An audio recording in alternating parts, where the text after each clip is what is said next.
I grew up in church. I'm going to calm it down because out of respect, because I do respect my elders. I grew up in church. Young, right? Grandmother, right? Told me to listen to the words of the Bible. So when I got older and I started reading the words of the Bible, I said, well, Granny, he said, think not. What did he say, read? Think not that I have come to destroy the law or the prophets. He said, I didn't think to come to destroy, meaning to kill it off, right? What did he say, read? I am not come to destroy, but to fulfill. For verily I say unto you. So when you read it in Luke, the account in Luke says he come to fulfill the things that was written of him, which we know he was prophesied to come, die for our sins, right? So he said, I didn't come to get rid of anything. I came to fulfill what was written of me. And what did he say? Watch this, read. Till heaven and earth pass, one jot or one tittle. So he said, till heaven and earth pass, so heaven and earth, he said, not one jot or tittle, that's a small thing, read. Shall in no wise pass from the law. He said, nothing shall pass from the law until heaven and earth pass. But we still see heaven here. We still see earth here. This is the words of Christ. What did he say, read? Till all be fulfilled. Whosoever therefore shall break one of these commandments. Christ said, whoever break one of these commandments. So I'm going to give you an example, like the 10 commandments, right? We keep the 10 commandments, right? Thou shalt not steal, thou shalt not kill, right? Love, honor your mother and father, right? The 4th commandment is keep the Sabbath holy. That's the 4th commandment. But before I don't know if you guys heard, but before we was actually showing in the Bible that after Jesus died, once Jesus died, they still went to church on Saturday, on the Sabbath. They read the prophets every Saturday. Did you guys hear when we brought that out? Yeah, they read it every Saturday. And when you actually do the research and you find out, well, where did we get Sunday from? Sunday was actually instituted by the Roman Catholic Church under Emperor Constantine. You can Google it on your phone right now and see. When did Sunday worship be established? Because they never worshiped him as a whole and went to church as a whole on Sunday. Never. That was a new thing that they did. That's why when you read in the book of Daniel, when it says he shall think to change times and laws, right? Can you get that for me? I think that's Daniel 9. The Bible told you that there will be an antichrist in the last days that will think to change God's laws. So when you look at that, the Roman Catholic Church, they said, no. Sunday is going to be the day that everybody worships now. And the Council of Nicaea, there were 2 councils that took place where we get our traditions from today in Christianity, modernized Christianity. Because when people say, well, you're not Christian, I am Christian because I do believe in Christ. But the practices that we're doing today are not right according to the Bible. You see what I'm saying? Because Jesus said, keep the commandments, right? Now, finish that off. Hold that. Read. Therefore, and shall teach man so, he shall be called the least in the kingdom of heaven. But whosoever shall do and teach them, the same shall be called great in the kingdom of heaven. Give me John 14:15. So, my name is Ratazan, but if you have any questions, feel free. We really out here to be respectful. We not out here to be disrespectful. So if you want to say something, I'll listen to you. You had a floor. Because what I wanted you guys to do was to come challenge what I'm saying too. Maybe I could, maybe I'm wrong. Maybe I am wrong. You know? So, nah, I can't go in there. They not teaching on the right day of God. Huh? Because I've been in there. I've been in this church a couple times when I was a Christian. I was in the youth department in this church. It was so much wickedness going on in the youth department, I thought I was at a club. I'm gonna be honest. I seen people that I went to school with up in here. I'm like, what you doing here? I really believed that. I was really trying to do it. I was a minister at 14. I used to go in here. I went in here a couple times. Seen people that my old barber, his name was Mr. Nolan. He's a faithful member that goes here. He used to cut my hair down on 84th. I used to call him my spiritual grandfather. He used to take me up here not every Sunday, but a couple Sundays I would come in, be in here with him. Youth department and all of that. They was doing so much wickedness in the youth department. I was like, is this church? What is this? You see what I'm saying? So I've been in there, brother. I've been in there a couple times. Matter of fact, I've been so deep in the church, I didn't talk to Fred Price. I met Fred Price. Talk to Fred Price. You know, Fred Price actually knows that the Israelites were black, right? He had I remember back in the day on TBN, he had a whole special showing that the people of the Bible was black. He got kicked off of TBN for doing it.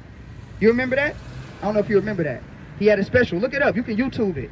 Matter of fact, before y'all leave, I could give you, I forgot the series. He had a whole series showing how the people of the book was actually black people. This is Fred Price.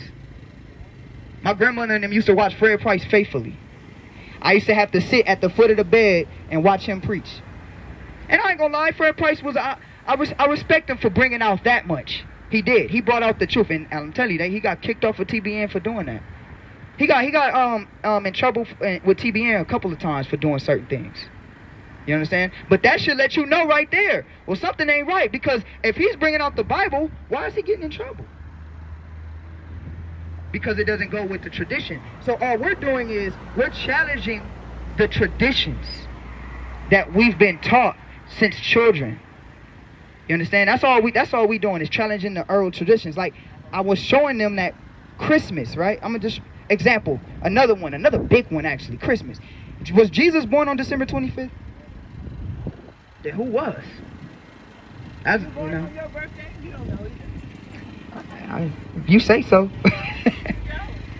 Was Jesus born on December 25th? Let's ask that. Maybe I don't know, but I want to ask you, was Jesus born on December 25th?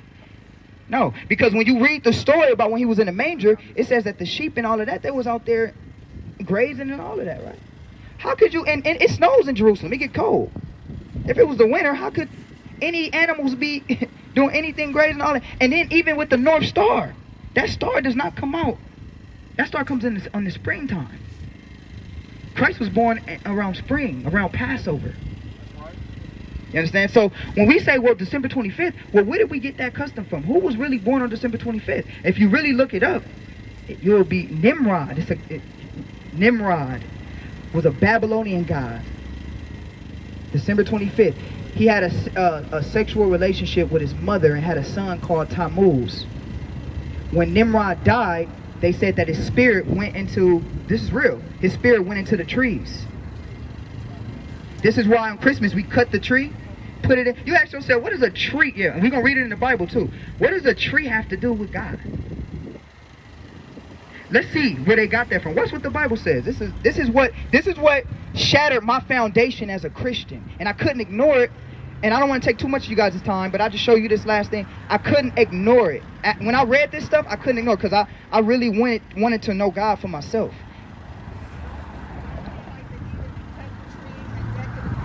She knows already. Yeah. In the book of Jeremiah 10, it says that. Yeah, she's right. She already know. They already know. That's why they stopped, because I knew they had to know something, because they stopped. So all praises to God for that. Read Jeremiah chapter 10 and verse 1. Hear ye the word which the Lord spaketh unto you, O house of Israel. Thus saith the Lord, learn not the ways of the heathen. So this is the ways of the heathen, first off, right? Read.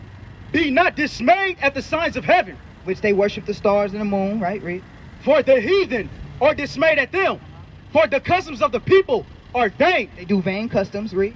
For one cutteth a tree out of the forest. Like you said, mama, one cutteth a tree out of the forest. Read.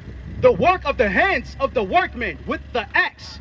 They deck it with silver and with gold. We put lights on it, put little ornaments on it, put a star on the top. Read. They fasten it with nails and with hammers, that it will not move. And we put the little thing at the bottom, the base, so it won't move. And then we put presents under it. You know those presents symbolize we actually giving an offering to the tree. And when we bow down to get those presents, go get the presents from under the tree. We're bowing down and paying homage to the tree. Then ask yourself, where did milk and cookies come from? The milk and cookies is a burnt and a meat offering that you used to give to gods. So when you leave out the milk and cookies for Santa, you see, and ain't Santa Satan? When you switch the words around, they telling you. So now, when I look at this church, this mega church who we're giving our money to preach us the truth of God, and they're not bringing none of this out, and they keeping us in these traditions, I got to question whether they really my spiritual guiders or not. And then I got to go to this real quick, Matthew 25. Yes, sir.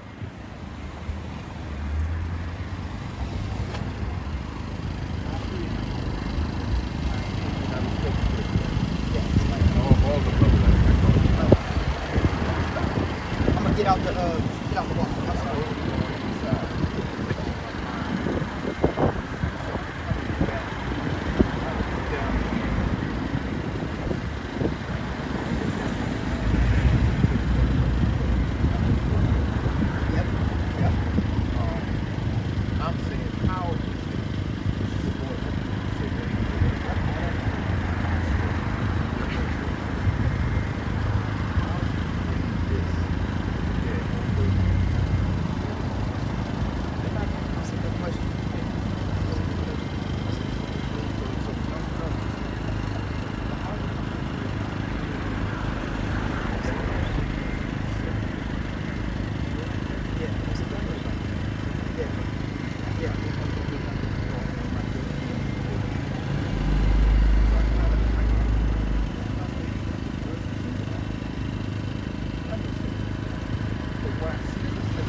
answer. That's a real good question. Actually, when I first found, I'm gonna just be honest and give my testimony.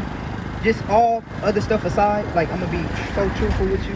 When I first found this information out, I was excited. You know, like I was really like, man, like we actually been doing stuff wrong. We got to switch some things. And I actually believe that I can actually within the church help change some things. And I went to pastor after pastor. I talked to pastors and different things like that to try to get them to see this. One of the main things I tried to get them to see was that we are really not Gentiles. We're actually Jews according to this book. That was one of the main things because I was excited when I found out. This is King James right here. Yeah, I know a lot about King James. He was a king. He was actually a good. No, not at all. No. That lie actually came out about him. Yeah, by what's his name? Anthony Weldon. That's his name. Anthony Weldon. He actually wrote the Court and Character of King James, where he actually talks about King James being homosexual and all of that. Right? If you actually do the read the history on King James, that was actually fabricated. That was actually something that was written like 10 years after his death. The reason why Anthony Weldon did this was because he was expelled from the court of King James because Anthony Weldon was actually the one doing homosexual practices. I'm gonna give you an example. King James himself, he didn't write this book, he translated it, but King James has books that he actually wrote. It's a book called the Basilicon Duran, which means kingly gift.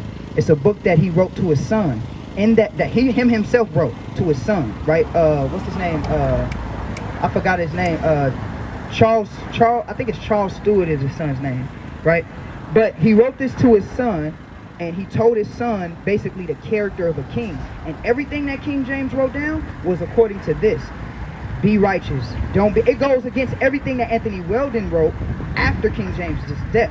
Because Anthony Weldon wanted to tarnish King James' image. Now, the reason why Anthony Weldon's writings got published and put out there was because the Roman Catholic Church also was an enemy of King James. That's why when you look at the gunpowder plot or Guy Fawkes, they tried to assassinate King James a number of times. When you watch that movie V for Vendetta, that movie is actually a movie dealing with how they tried to assassinate King James.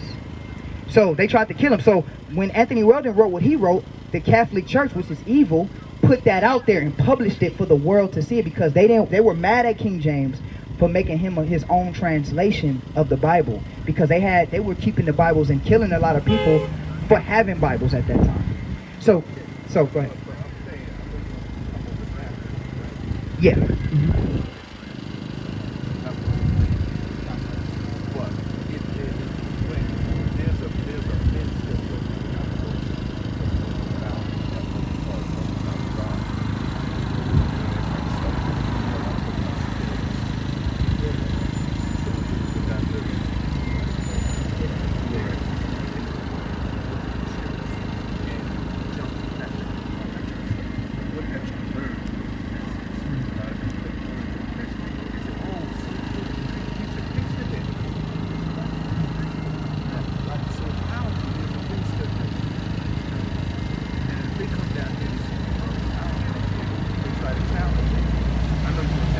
I'm gonna do what we're doing now. Have a conversation.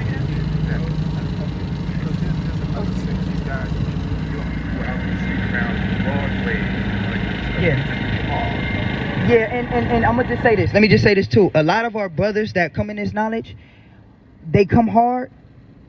We don't come that hard because we understand that there has to be a balance. So you have in any faction that you have, you're gonna have somebody that's a little harder and somebody that's a little softer. Unfortunately, in New York, that's how New Yorkers are. They hard in New York. I mean, I know you know, we come with our own spin of the truth. It's still what they saying is still right, but maybe their approach needs to be a little better. And I agree with that. That's why I'm respecting you. Yeah. Yeah. Mm-hmm.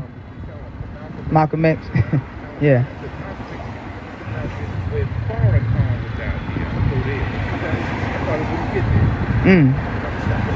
Mm-hmm. Yeah. Great speaker.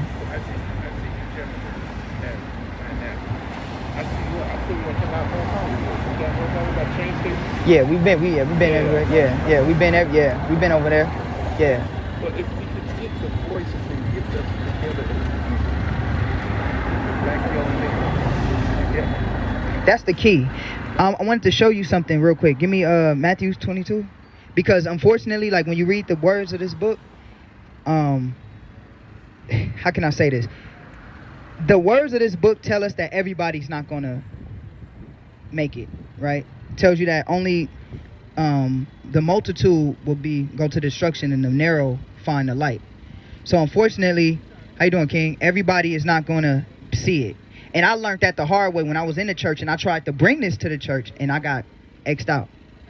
You know? Now what's that? What you got? Let me see. Yeah, I want to just, nah, not that one.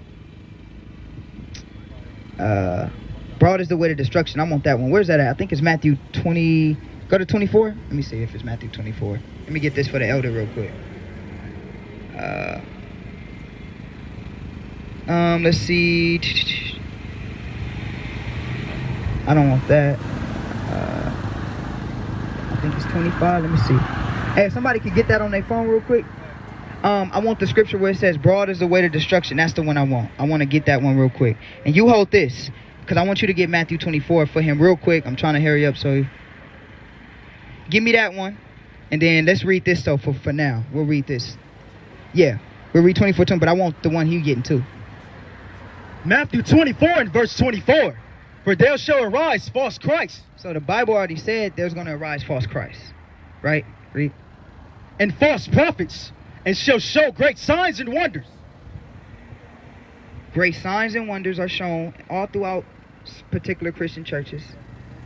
Yeah, hold that. Great signs and wonders are certain. They come in the name of Christ. But now, like you said, are they doing the works of Christ? So if they're not doing the works of Christ, but they coming in the name of Christ, that means that they're antichrist. Watch, read what it say, read. And so much that if it were possible, they shall deceive the very elect. It said that they're going to be so persuading, so believable. It said that even the special chosen people that are chosen, they might deceive them. You know? So it's no way we're going to all be able to come together with these antichrists out here. Because they're always, like a brother came and told us to shut up and all of that. Right? Because it's church. So unfortunately, we're not going to be able to get it. The Bible says it already. That's what makes this book so dynamic and so powerful, because it already said that it's not going to be good. Now, let me read this last thing. Read. Book of Matthew chapter 7, verse 13. Enter ye in at the straight gate, for wide is the gate, and broad is the way that leadeth to destruction. Broad is the way. Look at this. It's only 1, 2, 3, 4, 5, 6. It's only a handful of drakes. It says broad is the way to destruction. The church is one. If this scripture was true, then that means we got to think about something, because the Bible says that everybody not going to flock to the truth. So how was everybody in the world Christians? That don't make sense. That already right there don't make sense. Because watch what it say, read. And many there be which go into thereat. It says many go into destruction. Right, read. Because straight is the gate, and narrow is the way which leadeth into life, and few there be that find it. So right then and there, this right here can't be true, because Christianity is one of the biggest religions in the world. So that light bulb should, ding, hold on. According to the Bible, it says that there are going to be many antichrists. They're not teaching the words of God, like you said, and Mama knows. And then on top of that, it says broad is the way to destruction, and many go there, and narrow is the way of life, and few find it. The church, Christianity is the biggest religion under Catholicism, probably. Read one more now. Verse 15. Beware of false prophets, which come to you in sheep's clothing, but inwardly they are raving wolves. So beware of false prophets. So to answer your question, purposely, because even Christ said, I speak in parables so that they don't understand. It's only a chosen elect that's chosen to find this. Everybody not going. Because remember it says in the last days, it says, many shall come to my name saying, Christ, Christ. And he shall say, I knew you, I don't know you. Get away from me. So somebody lying and somebody wrong. So, go ahead.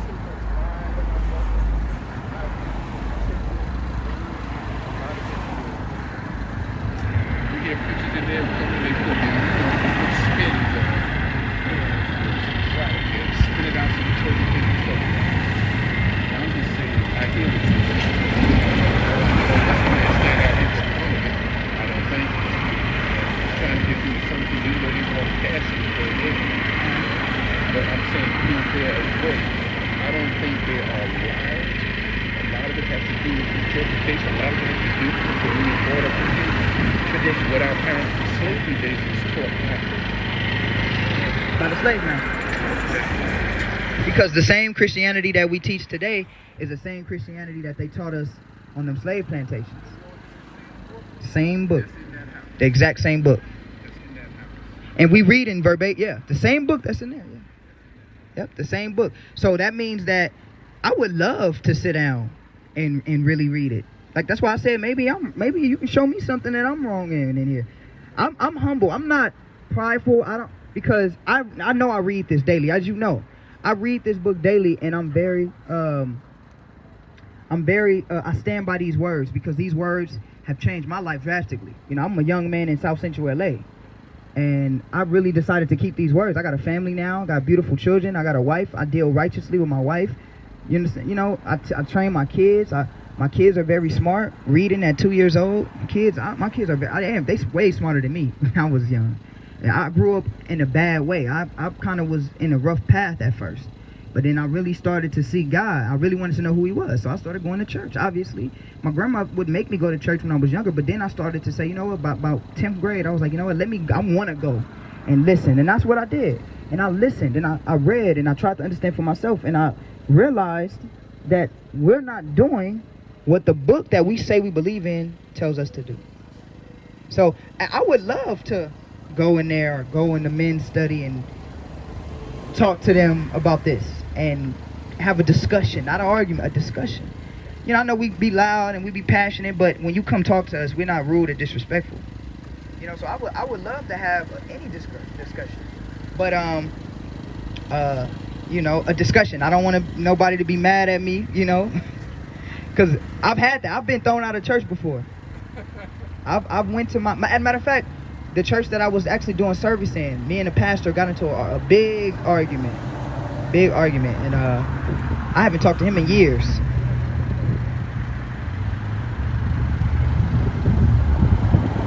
And this could be, oh yes, okay. And this could be all cameras off, just between us and them, and me and a couple brothers and them. We come in peace. We'll even come in our regular clothes. We ain't even got to come all militant. You know? Okay. Okay. I brought one of my Muslims with my tight part now, Muslim brother, and they weren't very kind to challenge him. But your Muslim brother wasn't kind, or they weren't? They weren't. But I still want to challenge me for even bringing him there. They said, well, if you went to the mosque, and I said, I have been to the mosque. Okay. He said, well, did they give you a platform? I gave him a platform. Yeah. I didn't go there to see the platform. Right. I've been to the mosque. I've been, I know Brother Alfonso. I know a couple of Muslim brothers. I've been to their establishments a couple of times. They know who we are as well. But that's the thing. If I come, I don't want to be disrespectful, because I know that's their house. So if I come, I just want to we talk, have a discussion. Ratazan. Yes. You remember when we were watching the videos of Farrakhan? And Farrakhan was talking about Christianity and Jesus. And I told you there's a backstory. You remember? I never told you what that backstory was. But it's kind of like the backstory to what's going on with what you're talking about, what's going on in that church in there, and why they're not following every letter from the Bible. Right. It's the same thing with Minister Farrakhan when he talks about Jesus and Christianity. The backstory for Minister Farrakhan that was explained to me is that because so many of our people have been indoctrinated to Christianity this way, he can't reach them if he totally becomes confrontational and dismisses it totally. So certain things you just have to Wisdom. let it ride in order for them to hear you. And once they hear you and they accept small bites like baby food, you feed them milk until you're able to eat meat. See, Minister Farrakhan really believes that Christianity is the slave man's religion that was given to us to make us subservient to the white man. That's what he really believes Christianity is. But if he said that out loud to the masses, he says it to his few behind doors who all know and agree with him. But if he got on a platform like this church, like he does to hundreds of thousands of people, and said that, most of them would walk out because we are so indoctrinated into this Christianity and this Jesus. Right. And so when you say the mega churches, why do they read this Bible but they do something else based on tradition or whatever? It's because tradition is what has what's the word? We've been trained that way. Yeah, indoctrination. Yeah, as a child. That's the word. Yeah. So you can't get to people if you just try and take everything away from them. So he chops away at it. That's the backstory. Because Minister Farrakhan, he believes that, same thing Fred Price says, I believe that everything in the Bible is truly stated, which means somebody said it. But I don't really believe that everything in there is true. You know what I'm saying? Yeah. So, you know, you have to just feed people what they can take. And as they come along, then you can take them aside and give them more and separate them from the people who are still eating baby food. Yeah. That's wisdom. I'm gonna be honest with you. That's wisdom. The reason why, because like I was telling my elder, we understand that basically we don't do it for numbers per se. Like, so when we come strong like we come, it's not to really get people to follow us, because we know that Jesus didn't do it like that. You know, he taught the people and gave them, he said he was a steward, man. We do come in those ways too, but we do come hard, and I'm gonna show you why we do real quick. But you're absolutely correct in what you were saying, but I'm gonna show you why we do what we're doing out here, so you can know it's not just us coming out here to try to take people from that church, because we know we're not gonna do that. Here's the word. That thing that gets their attention, you know. Because that's what my mother taught me. She said, I had a lot of questions about the Bible growing up. I grew up Church of God in Christ. I had a lot of questions. And sometimes the things sounded so far-fetched to me, it didn't make sense. My mother said, don't worry about that. Yeah. Take what you can get, and whatever you can, she said, let it. Yeah. Don't worry about it. If it's not for you, it's not for you. But there's good principles in here. There's good training in here. It is, yeah. You know, but even if you look at the story of the fox and the rabbit, or the rabbit and the tortoise, you know, who's running faster, who's moving slow. You learn even from the children's stories. So there's some good stories in here, but I'm sorry to say, and I'm not so sorry to say, that that's not the only way. I don't believe that book is the only way to God. It can't be, because there's too many people, too many countries, too many religions, too many different cultures. God is bigger than that one book, in my opinion. But yeah, definitely. And that's fine, because like I said, these discussions are what we want. You know, and you guys are my elders still, so I respect everything. We want to hear why and reasonings for things. I'm going to show you that. It's a good book. When they say that's a good book, it's a good book. This book, I'm going to show you something. I never realized the power in this book until I start really reading it for the understanding. I'm going to be honest. Christianity has given this book a bad name. I'm going to just be honest with you. Christianity has done this book, like, has not really pulled out the power of this book. This is the only book, I'm gonna be honest with you, that will say something and it has come to pass. And I'm not talking about something like all people will die. We know that. People dying that ain't never died before. Right. What I'm saying is, this book tells you, I'm gonna show you one thing in this book that you probably have heard, you probably haven't, but I'm gonna show you one thing and show you.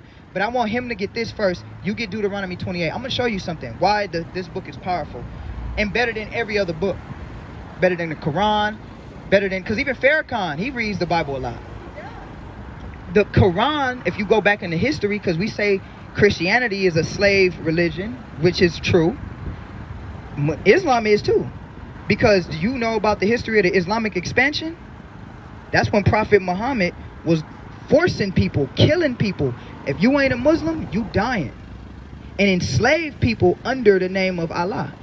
That's history. You cannot. And 622 is when that religion started. And it started based off of the principles of this book.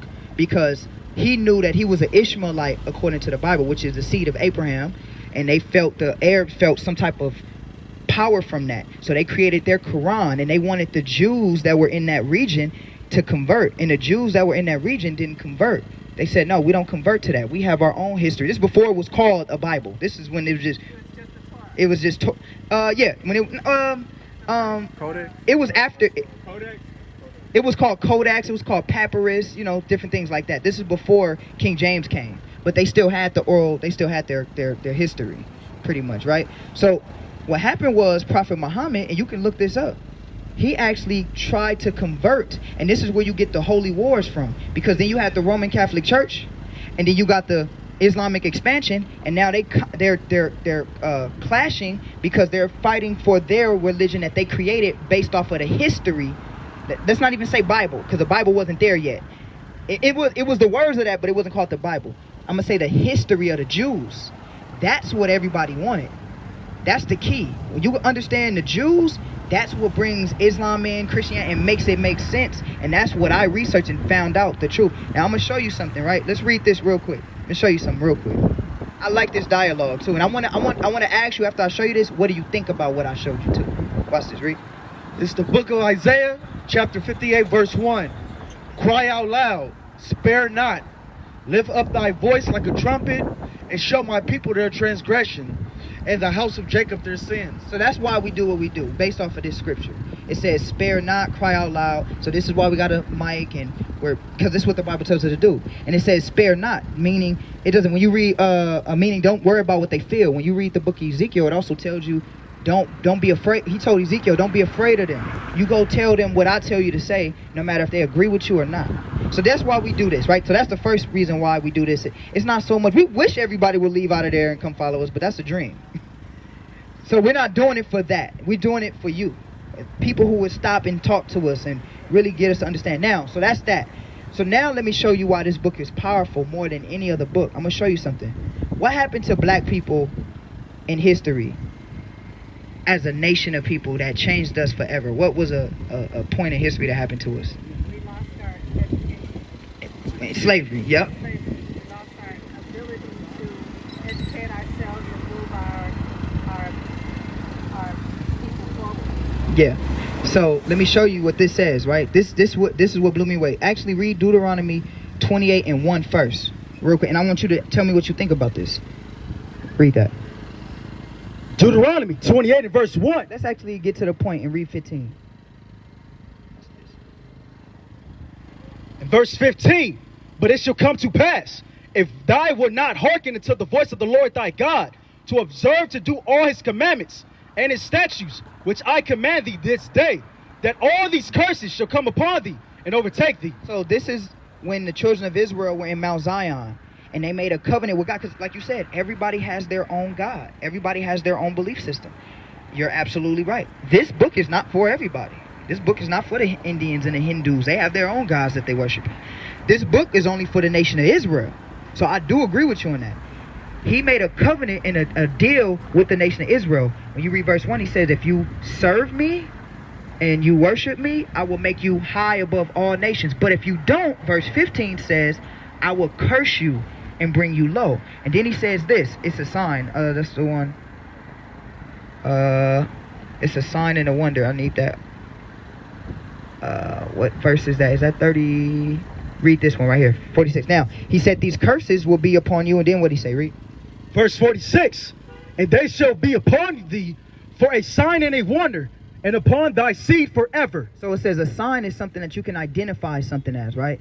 You got a stop sign, you identify the stop, different signs. So he said that if Israel disrespected the words of God, that these curses will be a sign upon them and their children to let them know and the world know that these are the nation of Israel, because these particular curses will happen to them. Now, we know everybody went into slavery, but there was something different with our slavery, and I'm going to read this to you. Now, give me Deuteronomy, you give me 68. Let's read that.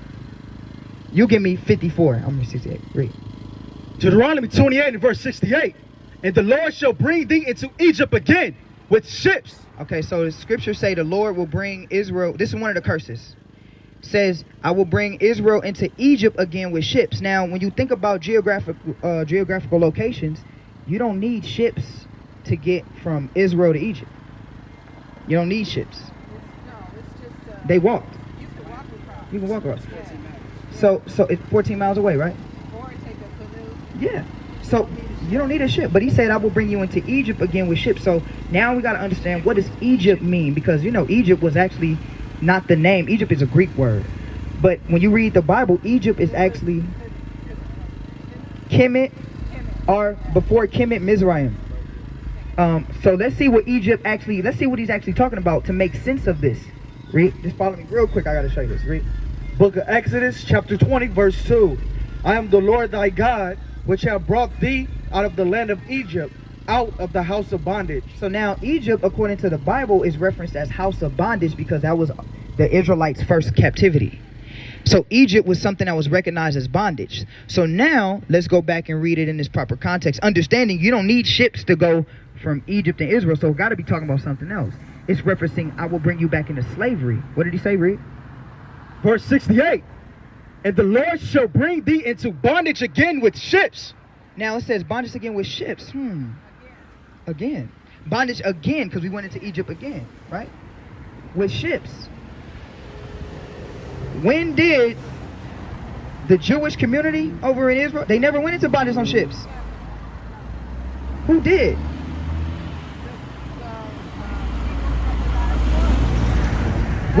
We did. Didn't it say that this will be a sign upon Israel? And nobody else went into slavery on ships as a nation. I'm not talking about here and there. Oh, there were slaves here. No. As a full nation of people, taking one people from one continent of the world into a whole nother continent on ships for years. Over thousands and thousands and hundreds of thousands of people taken into ships, in slavery on ships for hundreds of years. 2.6 million. The Bible prophesied that would happen to Israel. So when I read that, a light bulb went out. Hold on. That only happened to us. But now, watch what the Bible said what happened. Not only did it give you the detail of ships, this is why this Bible is powerful right here. Because not only did it give you the detail of ships, look what else it said. Watch this, read. By the way whereof I spake unto thee, thou shalt see it no more again. It says you ain't going to go back. It said not only are you going to go in the slavery on ships, it says the way of, you ain't going to know how to get back. You ever seen them slave documentaries? They looked out in the ocean. They didn't know where they was at. They didn't know. They was like, I don't know how to navigate back. We don't know where we at. He says you will not go back. Have we went back yet? We still here. But watch what it says. As a nation. Exactly. We can't go back. But this is the Bible. This is the power. Now watch this. Read. And there ye shall be sold unto your enemies. It's given. This is detail. This is, you're going to be sold on ships. When you get there, once you're not going to go back. And when you get to the place where you're going, then you're going to be sold to your enemies. Auction blocks. 50,000 going once, 50,000 going twice to this. See? Yeah, I don't want to keep you too long.